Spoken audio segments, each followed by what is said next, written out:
Salut à tous. Pendant que ces troupes meurent en masse en Ukraine, que les terminaux pétroliers russes brûlent et que ses alliés à travers le monde sont affaiblis ou éliminés, Poutine avait au moins l'Afrique à laquelle se raccrocher. Là-bas, la Russie avait encore de l'influence. Une voix, du pouvoir. Mais tout cela est en train de disparaître. La Russie vient d'encaisser un coup majeur en Afrique, alors qu'une humiliation historique au Mali annonce de graves problèmes pour Poutine. Le dirigeant russe vient d'être trahi, et les retombées pour Poutine seront bien pires qu'elles n'en ont l'air en surface. C'est le genre d'effondrement qu'un briefage à la Trump rebaptiserait probablement victoire stratégique, juste avant d'accuser le micro. Tout tourne autour de l'Africa Corps de la Russie. Créé à partir des cendres du groupe Wagner, que la Russie utilisait depuis des années pour aider le gouvernement malien à garder le contrôle sur sa population, l'Africa Corps était censé jouer le rôle de protecteur. Les gardiens du gouvernement malien et les propagateurs de l'influence de Poutine en Afrique, mais le 27 avril, tout cela est parti en fumée. Dans la ville de Kidal, au nord du pays, qui était un bastion de l'Africa Corps et un centre régional clé au Mali, une attaque coordonnée menée par plusieurs groupes insurgés a conduit les forces russes et maliennes combinées à être isolées, encerclées, puis chassées de la ville. Cette frappe est survenue dans la foulée d'une série d'attaques que les forces combinées de ces groupes insurgés ont lancées partout au Mali contre les forces russes et gouvernementales, l'Africa Corps affirmant que l'opération impliquait environ 12 000 combattants. Cela n'a pas été officiellement vérifié, mais ce qui est vérifié, ce sont les tirs dans la capitale malienne, Bamako, les frappes de drones et les voitures piégées. Le ministre malien de la Défense, Sadio Camara, est maintenant mort, l'une des victimes d'une voiture piégée, qui a aussi coûté la vie à 2 de ses petits-enfants et à sa 2e épouse. Les insurgés, qui comprennent le Front de libération de l'Azawad, rempli de séparatistes touaregs, et le groupe de soutien à l'islam et aux musulmans, que Arab News présente comme lié à Al-Qaïda, attaque la junte militaire malienne dans tout le pays. Rien de tout ça n'était censé arriver. Il y a ici un niveau de coordination que Poutine n'avait jamais anticipé. C'est une humiliation majeure pour la Russie et elle entraîne toutes sortes de conséquences. Pour quiconque maîtrise la rhétorique pro-Trump, ce serait le moment d'appeler une surprise totale un développement parfaitement planifié. Mais, en revenant à Kidal, les forces alliées qui ont attaqué la ville où se trouve une base militaire ont montré à quel point l'Africa Corps de la Russie peut être inefficace. Les mercenaires russes, qui étaient censés protéger leurs partenaires de la junte malienne, se sont retrouvés piégés à l'intérieur du périmètre de leur base. Au lieu d'essayer de se frayer un chemin en combattant, l'Africa Corps et l'armée malienne ont plutôt conclu un accord avec les insurgés. Il n'y aurait plus d'effusion de sang. L'Africa Corps quitterait plutôt son camp, la queue entre les jambes. En partant, les forces russes et maliennes ont incendié l'équipement du camp dans une tentative désespérée d'empêcher qu'il tombe aux mains de l'ennemi. C'était cette puissance russe que la junte malienne était censée pouvoir croire. L'Africa Corps s'est révélé être un tigre de papier. Les 2 aspects les plus dommageables de tout cela peuvent être du travail qui a été défait et de l'équipement qui a été perdu. Rien ne dit mieux force inébranlable que de brûler son propre matériel en espérant que le titre de presse sonnera mieux que les images. Environ 2 ans et demi avant que les insurgés ne reprennent Kidal, les forces de Poutine au Mali avaient réussi l'un de leurs plus grands coups de force. Elles étaient entrées dans la ville et avaient brandi leur drapeau après avoir arraché Kidal aux rebelles Touaregs. À l'époque, c'était exactement ce que le Mali avait besoin de voir. Une force puissante permettant à sa junte de riposter contre les séparatistes qui s'opposaient à elle. Et pendant les 30 derniers mois, l'Africa Corps et la junte malienne ont travaillé ensemble pour conserver Kidal. L'insurrection d'avril a défait tout ce travail en quelques jours. Poutine se retrouve couvert de honte, et cela s'est aggravé avec l'examen des pertes d'équipements russes à Kidal. Selon Militarny, les mercenaires russes ont perdu un véhicule blindé de transport de troupes BTR 8-2A, un véhicule blindé Tornado U et un véhicule blindé V11 de fabrication chinoise. La Russie affirme aussi avoir subi certaines pertes au sein de l'Africa Corps, même si elle n'a pas précisé combien. On ne sait pas non plus ce qu'il est advenu des véhicules blindés BMP-3, Tigre M et Spartak 590-95, un que le corps utilisait dans son combat contre les insurgés. Il ne semble pas probable que ces véhicules aient quitté Kidal avec l'Africa Corps lorsque les mercenaires russes ont négocié leur retrait. Ils ont plus probablement été brûlés ou capturés. C'est le genre de matériel qui devait empêcher qu'une chose pareille se produise à Kidal. Maintenant, les véhicules perdus par la Russie sont un monument à la faiblesse réelle de sa base de pouvoir au Mali. La junte malienne aurait peut-être pu voir cela venir si elle n'avait pas été aussi déterminée à travailler aux côtés de la Russie pour maintenir son propre pouvoir. Mais dans le théâtre de la politique des hommes forts, admettre que le chien de garde s'est enfui est apparemment moins élégant que de prétendre que la clôture était le problème. En juillet 2024, cette junte avait déjà eu un avant-goût de ce qui arrive lorsque des mercenaires russes se frottent à des combattants touaregs. Les mercenaires, qui étaient membres du groupe Wagner, ayant évolué vers l'Africa Corps, ont perdu lourdement. Des dizaines d'entre eux sont morts dans une bataille contre les combattants touaregs près de la frontière algérienne, avec plusieurs membres de la junte. C'était l'avertissement pour la junte. La protection russe ne vaut pas ce que Poutine prétend. Ulf Leising, analyste à la fondation Konrad Adenauer en poste au Mali, a décrit ce qui s'est passé à Kidal comme rien de moins qu'un échec cuisant pour la Russie. Les Russes étaient là pour améliorer la situation sécuritaire. Ils affirmaient qu'ils atteignaient leurs objectifs et maintenant ils partent de manière très humiliante. L'équipement qu'ils ont laissé derrière eux, y compris des stations entières de drones, montrent la même réalité. L'Africa Corps prétendait faire beaucoup de choses, mais au bout du compte, il a échoué. L'Africa Corps a été gravement affaibli au Mali. Maintenant, la Russie fait autant de contrôle des dégâts qu'elle le peut. Le Washington Post a rapporté que le chef de la junte malienne avait rencontré l'ambassadeur de Russie au Mali, Igor Gromyko, pour discuter des prochaines étapes le 28 avril. La Russie a profité de l'occasion pour dénoncer l'insurrection comme une tentative de coup d'État, tandis que le chef de la junte malienne, Assimi Goïta, en a profité pour montrer son visage pour la première fois depuis la chute de Kidal. C'est le rituel classique de la conférence de presse. Quand le plan s'effondre, on rebaptise l'effondrement, on se place près d'un drapeau et on espère que les caméras feront le gros du travail. Goïta a tenté de projeter une image de force. Dans une allocution télévisée qui a suivi la réunion, il a affirmé que les opérations militaires se poursuivraient jusqu'à ce que les groupes armés impliqués soient complètement neutralisés et que la sécurité soit durablement rétablie dans tout le pays. Il est très facile de menacer ce genre d'action, mais l'image de ce qui vient de se produire ne joue pas en faveur de la junte malienne. Elle vient d'être chassée d'un bastion régional clé par les mêmes groupes armés que Goïta affirme vouloir bientôt neutraliser. C'est pas une bonne image, surtout lorsque la junte a évacué aux côtés d'un groupe de mercenaires russes. Quant à la Russie, elle ne dit pas grand-chose. En dehors du fait de qualifier l'attaque de tentative de coup d'État et de confirmer qu'il y a eu des victimes, le ministère russe des Affaires étrangères a donné très peu de détails sur l'implication de la Russie dans toute cette affaire. Les blogueurs militaires russes n'ont pas été aussi discrets, rapporte The Guardian. Ils essaient de féliciter l'Africa Corps d'avoir minimisé les pertes subies par la junte au pouvoir au Mali. Cela ressemble davantage à du contrôle des dégâts qu'à un reflet exact de ce qui s'est passé pendant un combat de 3 jours qui a coûté à la Russie un point d'appui dans l'une des villes les plus stratégiquement importantes du Mali. Cela dégage la même énergie qu'un tour de victoire à la Trump après avoir perdu la salle, le vote, et peut être même le stationnement. La réalité, c'est que la Russie vient d'être humiliée sur une scène africaine entière. Et cette humiliation est beaucoup plus profonde. Ce qui ressemble en surface à un cas isolé de mercenaires russes chassés d'une ville est en réalité beaucoup plus dommageable pour Poutine qu'il ne voudrait le laisser croire. Les conséquences de ce qui vient de se produire seront massives. Pour comprendre pourquoi ce qui vient de se passer au Mali est si dommageable pour Poutine, il faut examiner ce que les opérations de l'Africa Corps dans le pays représentaient réellement pour la Russie. Le Mali devait être un bastion et un terrain d'essai pour la Russie en Afrique.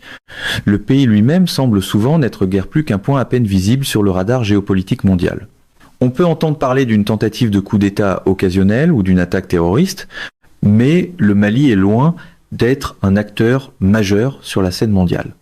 Pourtant, depuis des années, le Mali est au cœur d'une lutte d'influence entre la Russie et l'Occident. La Russie semblait avoir pris le dessus dans cette lutte. En remontant à 2013, le gouvernement malien était enthousiaste lorsque les soldats français sont arrivés dans le pays pour combattre des militants qui avaient détourné une rébellion et menacé de submerger le pays. Un contingent de 5000 soldats français a été envoyé au Mali et pendant un certain temps, il semblait que l'Occident avait gagné la bataille pour les cœurs maliens. Mais en 2021, le président français Emmanuel Macron a pris une décision qui a tout changé. Il a annoncé que la France retirait la moitié de la force qu'elle avait envoyée au Mali. Le tollé a été immédiat. Le premier ministre malien de l'époque, Choguel Maïga, a accusé la France d'abandonner le Mali, ce qui a entraîné une réaction furieuse de Macron, qui a ensuite condamné le gouvernement militaire malien en affirmant qu'il n'avait aucune légitimité démocratique après 2 coups d'État dans le pays en moins d'1 an. La division était évidente. L'opinion publique au Mali s'est aussi retournée contre la présence de soldats français, que certains voyaient comme des colonialistes sur son territoire. La Russie a vu tout cela et a compris qu'il y avait une occasion de combler un vide de pouvoir.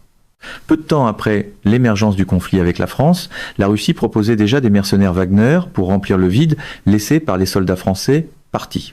Beaucoup de Maliens ont accueilli favorablement cette initiative, croyant peu être que la Russie serait un acteur plus neutre, qui ne s'intéresserait pas à la politique malienne, rapporte la BBC. Une croyance naïve, bien sûr, mais une croyance qui a ouvert la voie à la Russie pour porter un coup symbolique à la France et à l'Occident collectif, tout en développant davantage son influence en Afrique. Cette approche, consistant à faire d'une pierre 2 coups, a fonctionné. Au cours des dernières années, l'influence de la Russie au Mali a augmenté. En août 2024, le Mali avait rompu ses relations diplomatiques avec l'Ukraine, son gouvernement affirmant que des responsables ukrainiens avaient fait des déclarations de soutien aux rebelles séparatistes touaregs. Il y avait aussi des affirmations selon lesquelles les services de renseignement ukrainiens auraient été impliqués dans la bataille entre les séparatistes et la junte malienne près de la frontière algérienne, ce qui n'a fait qu'isoler davantage le Mali. La Russie se frottait les mains, le test de l'Africa Corps fonctionnait alors que ses tentacules s'enfonçaient plus profondément au Mali, la Russie offrait protection et effectif, elle versait du miel à l'oreille de la junte pour l'empoisonner contre l'Ukraine et l'Occident, et tout fonctionnait. Un modèle d'expansion de l'influence russe ailleurs en Afrique semblait se dessiner, et tout cela reposait sur la force que l'armée russe et ses groupes mercenaires associés pouvaient offrir. Le discours de vente relevait du branding classique des hommes forts, de grandes promesses, des slogans encore plus bruyants et une garantie qui expire dès que la réalité arrive. Mais sous toutes les manœuvres de Poutine, il y a toujours eu une fragilité. Celle-ci vient d'être exposée à Kidal et l'échec de la Russie à protéger ses partenaires maliens dans cette ville clé a créé 3 problèmes. Premièrement, il y a le fait que la Russie n'a pas vu venir l'unification des forces combattantes qui ont fini par expulser l'Africa Corps de Kidal. C'est un énorme problème. Au-delà de la puissance de feu et de la protection pure, la Russie est censée pouvoir s'appuyer sur un réseau mondial de renseignement qui lui permet d'anticiper ce genre de problème. La Russie n'a pas réussi à le faire au Mali. Les forces rebelles se sont coordonnées à un degré que la Russie n'avait jamais anticipé, ce qui montre que le désir de se débarrasser de la junte malienne est si fort qu'il peut surmonter les différences idéologiques entre les séparatistes touaregs et les militants islamistes qui ont uni leurs forces. Si la force de la Russie au Mali et ailleurs en Afrique réside dans l'exploitation des divisions, alors cet exemple d'unité est la dernière chose que Poutine aurait voulu voir, cela inquiétera Poutine. Et toutes les réunions de façade du monde ne changeront rien au fait que la junte au pouvoir au Mali est maintenant en grave difficulté. Le groupe rebelle attaque partout au Mali, que ce soit directement, comme à Kidal, ou par les voitures piégées, et les autres actions que nous avons vues dans la capitale malienne. À un moment donné, même la propagande la mieux polie ne peut pas transformer, nous ne l'avons jamais vu venir, en doctrine. Le chaos peut être utile à la Russie, mais ce chaos doit évoluer vers le contrôle. La Russie a ce contrôle par l'intermédiaire de la junte malienne, mais ce contrôle glisse entre les doigts de Poutine pour passer aux mains d'une force unifiée. L'ampleur même de l'offensive pourrait suffire à déplacer la junte malienne, ce qui ramènerait Poutine à la case départ dans ses tentatives d'influencer cette petite nation africaine. Mais derrière ce problème immédiat se cache quelque chose de bien pire pour la Russie. Le Mali était une sorte de cas test pour l'Africa Corps. Ce que ce test devait prouver, c'était que la Russie pouvait être la protectrice de n'importe quelle nation africaine qui ferait appel à elle. C'était tout l'objectif du remplacement des forces françaises en retrait au Mali par des mercenaires. Ne vous inquiétez pas de vous rapprocher de l'Occident. La Russie vous couvre. Ce message paraît très grandiose, jusqu'à ce que le plan de protection commence à ressembler à un slogan de campagne écrit sur du carton détrempé.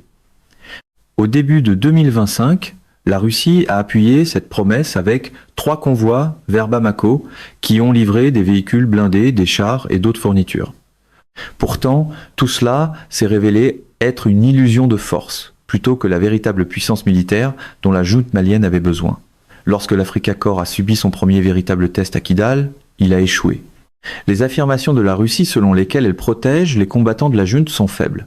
Ce que nous avons vu, c'est l'Africa Corps se faire encercler, puis se rendre pour sortir d'une situation délicate.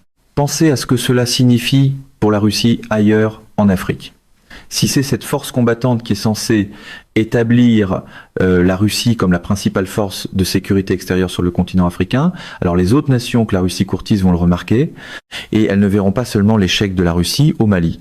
Les dernières années sont remplies d'exemples où la Russie a promis la sécurité pour ensuite échouer à protéger ses alliés. Dans le conflit entre l'Arménie et l'Azerbaïdjan, la Russie n'a pas fourni la sécurité qu'elle avait promise. En Syrie, la chute du régime d'Assad peut être rattachée au fait que la Russie a encore une fois échoué à être à la hauteur de la puissance qu'elle prétend posséder.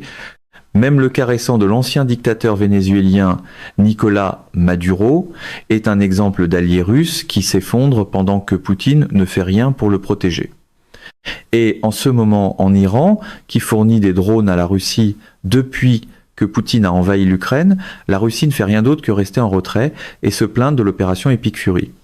Au moins, la Russie a des mercenaires et de l'équipement au Mali, mais les deux ont échoué une fois confrontés à une attaque coordonnée menée par des rebelles. La Russie est une protectrice. Comment une nation africaine peut-elle vraiment le croire après avoir vu ce qu'elle a vu ces dernières années ? Il est difficile de se vendre comme le garde du corps le plus coriace du monde quand votre principal réflexe consiste à déposer des plaintes à distance sécuritaire. Kidal n'est pas un exemple isolé. Cela fait partie d'un modèle où une protection de papier est exposée. L'Africa Corps vient d'être humilié à plusieurs niveaux. En tant que force de sécurité, il n'a pas réussi à empêcher la voiture piégée qui a coûté la vie au ministre malien de la Défense. À Kidal, il n'a pas réussi à fonctionner comme une force combattante capable de repousser une attaque menée par des rebelles qui sont peu être unifiés, mais qui ne disposent pas du type d'équipement que la Russie apporte à la table. Tout cela est aggravé par le fait que la Russie n'aidait pas la junte malienne en secret. Elle s'est engagée publiquement, ce qui signifie que Poutine n'a même pas le genre de déni plausible qui lui a permis de balayer les échecs russes par le passé. Ce qui vient de se passer au Mali était très public. Et cela mène au troisième problème auquel la Russie est maintenant confrontée. Quelles que soient les ambitions de Poutine pour l'Afrique, elles sont au bord de la ruine. L'échec public est particulièrement gênant pour les dirigeants qui préfèrent la méthode à la Trump, consistant à déclarer le tableau d'affichage truqué lorsque les chiffres deviennent laids. Construire des alliances sur la base de votre force ne fonctionne que si vous avez la force de livrer. La perte de Kidal démontre que l'Africa Corps ne semble pas avoir la force ni l'organisation du groupe Wagner. Wagner avait au moins connu certains succès au Mali avant que son chef, Evgeny Prigojine, ne se rebelle contre Poutine et finisse par être tué. Le corps né des cendres de ce groupe n'est tout simplement pas aussi efficace pour étendre l'influence russe en Afrique. Tout ce que fait Poutine sur le continent africain naît de l'opportunisme. Si la Russie voit une division ou une instabilité, elle en tire profit. C'est ainsi que Poutine bâtit son influence. Mais comme le note la Fondation Carnegie pour la paix internationale, la Russie peine à rallier certains des États africains les plus stables. Beaucoup de ces États ont des liens historiques avec la Russie qu'ils maintiennent. Mais ils n'ont pas accueilli de mercenaires russes sur leur territoire et ils ne sont certainement pas en train de rompre leurs liens avec d'autres partenaires en Occident ou en Chine pour accepter l'aide de Poutine. Poutine utilisait le Mali dans le cadre d'un long jeu visant à faire de la Russie une force extérieure dominante en Afrique, et tout cela vient de lui exploser au visage. Les nations les plus puissantes ne se bousculaient déjà pas pour laisser la Russie les isoler de l'Occident. Maintenant, elles viennent d'avoir la preuve qu'elles avaient raison. Même le mégaphone America First, le plus bruyant, aurait du mal à reconditionner cela comme la preuve que l'isolement est une stratégie de maître. Il y a aussi un aspect plus sombre dans les tentatives de Poutine d'étendre l'influence russe en Afrique. Vers la fin de février, les services de renseignement ukrainiens ont révélé que la Russie avait construit un réseau de stratagèmes frauduleux qu'elle utilisait pour attirer des Africains à combattre dans la guerre en Ukraine. Au moment du rapport, 1780 citoyens du continent africain combattaient en Ukraine, provenant de 36 pays du continent. La Russie a attiré ces combattants sans méfiance avec des promesses d'emploi et de visa pour ensuite les envoyer sur les lignes de front. Cette tromperie n'est possible que grâce à la capacité de la Russie à s'infiltrer dans des pays comme le Mali. Combinez cette fraude pure et simple avec l'effondrement du statut de la Russie comme protectrice des petites nations et vous obtenez une recette dangereuse pour la destruction de son influence. Le Mali devait être un symbole de la Russie triomphant de l'Occident dans un territoire lointain. Après Kidal, il pourrait devenir le catalyseur d'un retournement complet de la fortune russe en Afrique. Un mouvement ne peut survivre qu'un temps avec du ressentiment, du branding et une brochure pleine de promesses que personne n'a l'intention de tenir. La seule façon possible pour Poutine d'endiguer l'hémorragie pour la Russie serait d'aider la junte malienne à surmonter la menace rebelle à laquelle elle fait maintenant face. Mais comment la Russie peut-elle faire cela? L'une des raisons pour lesquelles elle s'est montrée si faible au Mali, c'est que la Russie ne peut pas fournir le type d'aide militaire dont la junte a besoin. Poutine est trop absorbé par la guerre en Ukraine et il a besoin de chaque soldat et de chaque pièce de matériel qu'il peut obtenir pour poursuivre son invasion. La Russie a déjà perdu plus de 1,3 million de personnes et des dizaines de milliers d'unités d'équipement en Ukraine. Toute force qu'elle envoie à l'étranger, même s'il s'agit d'une force mercenaire, sera entravée par les effets d'une guerre de plusieurs années qui a gravement affaibli la Russie elle-même. L'Africa Corps au Mali est probablement tout ce que la junte obtiendra. Et si les rebelles unifiés continuent de capitaliser sur leur succès, nous sommes peut-être sur le point d'assister à une répétition de ce qui s'est passé en Syrie. Cela commence par un coup majeur. Puis un régime s'effondre. Enfin, la Russie perd encore un autre allié et une autre sphère d'influence, ce qui affaiblit davantage les tentatives de Poutine de se présenter comme l'une des plus grandes figures géopolitiques du monde. Et pendant que Poutine regarde son influence s'effondrer, l'Ukraine a ajouté une bonne dose de sel dans ses plaies. Le plus grand ennemi de la Russie ne fait que gagner en puissance sur le front de l'influence, et il prouve chaque jour que l'unité l'emporte sur l'exploitation des divisions. Prenez comme exemple le partenariat naissant de l'Ukraine avec le Japon. Le Japon a fait quelque chose d'incroyable pour aider l'Ukraine contre la Russie, et une alliance s'est formée qui aura un impact sur la Russie comme sur l'Ukraine pendant des années. C'est la partie qui terrifie tous les scénarios de propagande proche de Trump.